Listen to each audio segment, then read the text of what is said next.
долг временски период македонскиот народ го дели овој простор со еврејскиот раселен народ.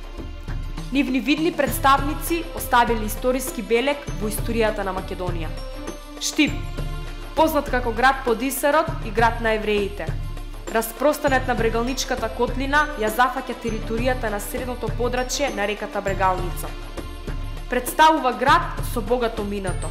Голем број патеписци минувале низ него и оставале вредни забелешки, опишувајќи го како убав и уреден. Убава чаршија и голем број на трговски и занечиски дуќани, улици уредени плоштади. Сите имале добар соживот со жителите во Штип, град во кој евреите ја отвориле првата месарница, првата кебапчилница, првата аптека. На големо и мало имале повеќе магацини и 27 дуќани со кои ја држале главната трговија со брашно, кожа, со свила и слично. Според зачувани историски податоци, во 1930-тите години имало околу 5000 жители, од кои 530 биле евреи. Тие биле сместени во нивното маало, кој ден денес се наоѓа под падините на Исарот. Присуството на еврејските семејства во Штип се спомнува уште во 1519 година, што значи дека евреи во Штип започнале да се населуваат по само 21 ден талкање по светот, по нивното протерување од Шпанија. Според пописот, организиран во 1570 година, еврејската колонија во Штип се намалила на 21 семејство со 11 неженети лица. За ова намалување на бројот на евреите не се забележани посебни коментари. Како бегалец од бугарскиот фашистички окупатор, Исак Сион го спасува својот живот. Човек, преку кој што може да се види болката, страдањата на евреите во тој период. Пренос на случувањата од тоа тешко време. Неговото животно патешествие представува вистинска слика на една отворена напатена душа.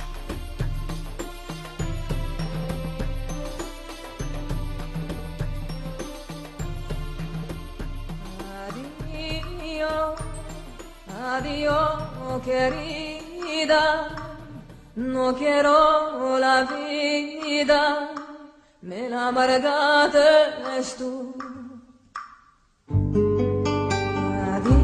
Adiós, adiós, querida, no quiero la vida, me la amargaste tú. 16 април 1916 година внесов радост во домот на моите родители Барух и Марија. Внесов нова надеж за посреќен живот. Татко ми и мајка ми секојдневно со нетрпение чекаа да заврши војната и заедно со мене да се вратат во родниот Штип. Мајка ми повторно забремени. Тоа и создаваше посебна грижа. Во една соба таа мораше да готви, да пере, да пречекува гости и да спие. На 17 декември 1917 година на свет дојде и мојата сестра Стела. Таа донесе среќа, но и дополнителна грижа на татко ми Барух, бидејќи мораше да се снаоѓа за да го прехрани своето семејство. Конечно, после 2 години исчекување пристигнаа и нашите визирани пасоши и преку Велес се вративме во Штип. Во Штип започнавме нов живот, нова страница. Татко ми почна да го работи својот трговски занат. На големо продаваше цигари, зејтин, сол и други артикли. Мајка ми стана права домакинка. Јас со новите другарчиња многу брзо се навикнував на новата средина. Чувствував дека овде доправа ми почнува животот. Моите родители се трудеа на секој можен начин да ни обезбедат подобри услови за живот, иако трагите од војната се уште се чувствуваа. На 22 април се слушна плачот на моето новородено братче, на кому му го дадоа името Аврам. Во меѓувреме јас по големиот дел од денот го минував заедно со своите другарчини Самуил Јакар, Исак Леви, Давид Леви, но и со децата од христијанска вера, со браќата Трајко и Салтир Кошевалиски, Лјупчо Ефремов, Тошо Арсов. Заедно го поминувавме времето по улиците капејки се во реката Брегалница. Заедно со нив се качував на Исарот, од каде што се гледаше панорамата на Штип.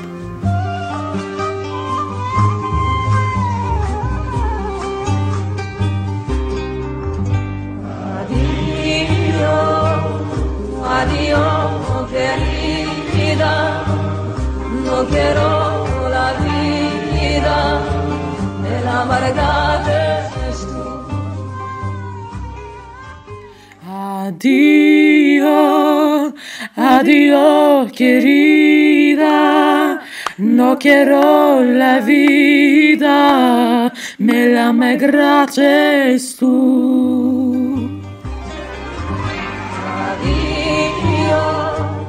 Овде, под разорнатите кули игравме криенка и фрлавме канања долу во клисурата. На 7-годишна возраст изразив желба да одам на училиште и ме запишаа во основното Кирил и Методи, што се наоѓаше до црквата Свети Никола во близина на еврејското маало. Addio querida, no quiero la vida,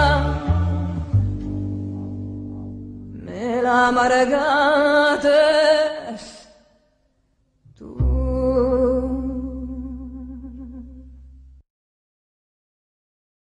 На 14 ноември 1923 година се роди и мојата сестра Матилда. Нејзиниот плач не ми пречеше во учењето. Со одличен успех завршив трето и четврто оделение. Во учебната 1926-27 година се запиша во први клас гимназија и се зачлени во литературната дружина Напредок. Со станоците на дружината ги одржувавме по потреба, а на нив редовно читавме книги од Лав Николаевич Толстој, Иго и други. Но во 1929 година гимназијата во Штип беше укината, па морав моето школување да го продолжам во Скопје. Таму завршив во 1934 година и се вратив во Штип. Почнав да работам како книговодител во дуќанот на татко ми, а во вечерните часови излегував со Пепо Леви, Тошо Арсов, Салтир Кошевалиски, Хаим Леви. Есента 1935 година се јавив на еден конкурс за млади приправници во банката во Белград. Ме примија и бев 13-ти поред и распореден за работа во филијалата во Љубљана. Овде станав член на Комунистичката партија на Југославија. За време на априлската војна бев мобилизиран и од Љубљана со воз ме испратија во Сарајево. Овде се пријавив во војната единица, но командирот на четата на мене и на сите нови резервисти ни нареди да се вратиме во своите родни краишта. Гладен и ненаспан, криејќи се по ридови и долови, по 8-дневно талкање стигнав во Скопје. Се беше разурнато, згради, дуќе. Се сместив кај тетка ми Бела Наваро, чија куќа за среќа не беше урната. Останав околу 2 месеци и решив да се вратам во Штип. На 4 октомври 1941 година бугарските окупатори донесоа закон со кој на евреите им беше забрането да се занимаваат со индустрија и трговија. Татко ми беше принуден да го затвори својот дуќан, од каде што го вадеше парчето лед. Бугарската фашистичка влада уште повеќе го стегаше обрачот околу евреите во Македонија. На 22 август 1942 година започнаа подготовките за ликвидирање на евреите од Македонија. Истата година, од 29 септември, сите евреи беа задолжени да носат жолта Давидова ѕвезда зашиена на десната страна на градите. Ни беше забрането и да посетуваме дуќани и други јавни објекти. И јас бев должен да ја носам жолтата Давидова ѕвезда на градите. И тоа ми представуваше тешкотија на душата. Во втората половина на 1942 година, бугарските власти донесоа наредба со која ни се ограничи движењето во ноќно време од 21 часот до 6 часот наутро.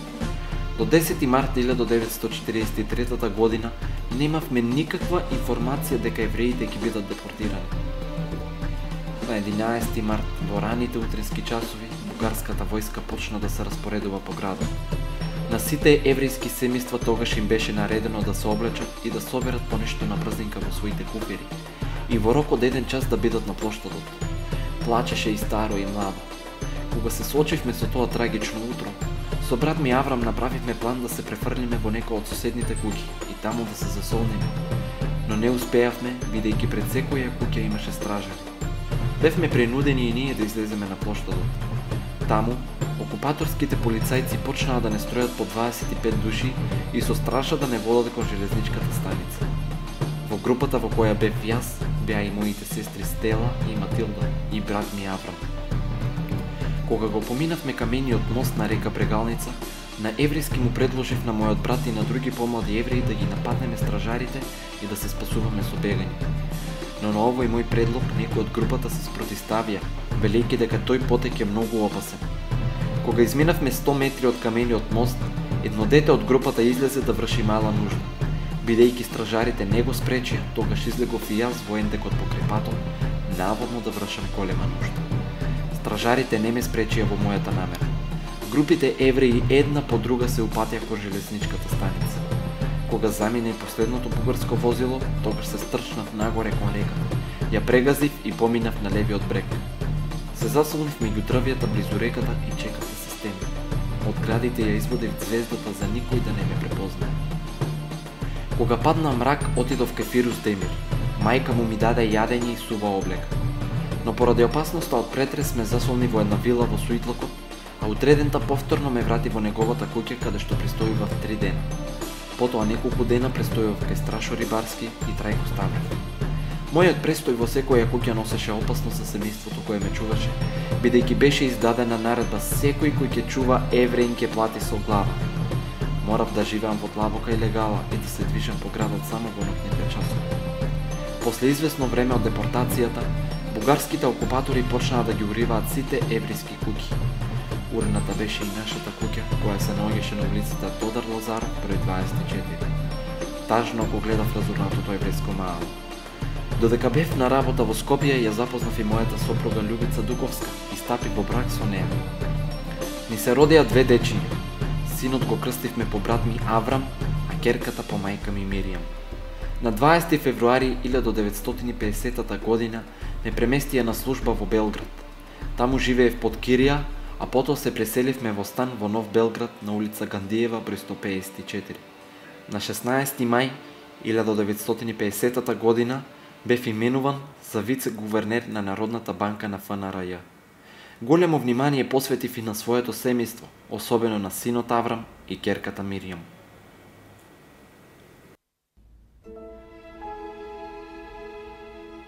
Еврејските гробишта се единствената трага од некогашното постоење на еврејски народ во Штип.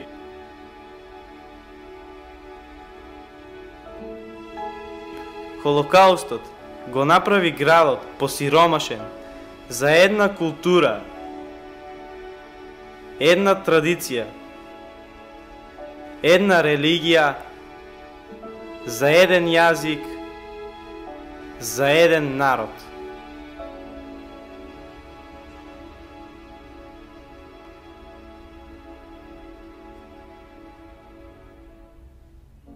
Гледајќи ја венчалната слика на зидот, се присетувам на 25 мај 1995 година, кога престана да чука благородното срце на сопругот мој.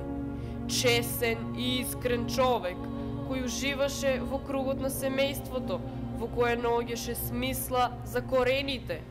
Тој знаеше дека мрачните сили не може да сотрат цел еден народ. Тој знаеше дека од пепелта ќе никнат грањки, а од грањките ракулци. Нашите синови, керки, нашите внуци и потомци, нашите мултиетнички деца.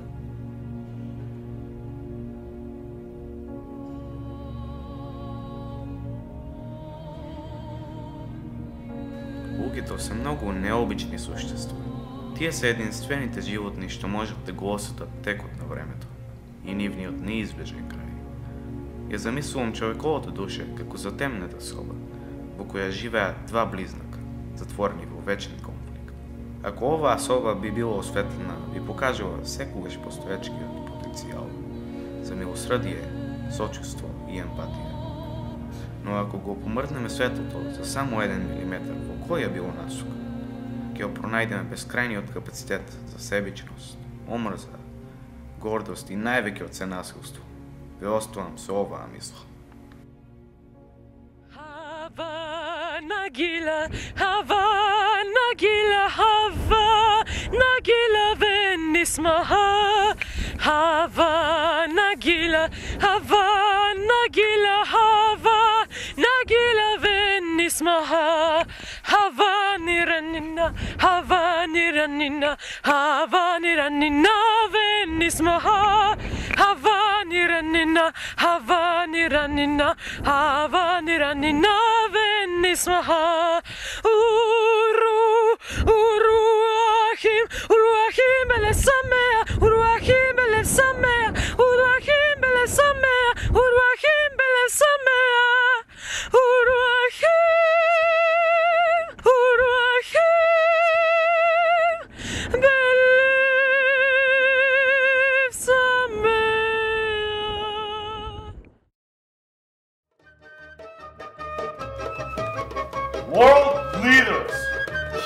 from the top of the Eastern Hill, a message of wisdom, Peace, freedom, dignity, tolerance, respect, love, happiness, joy.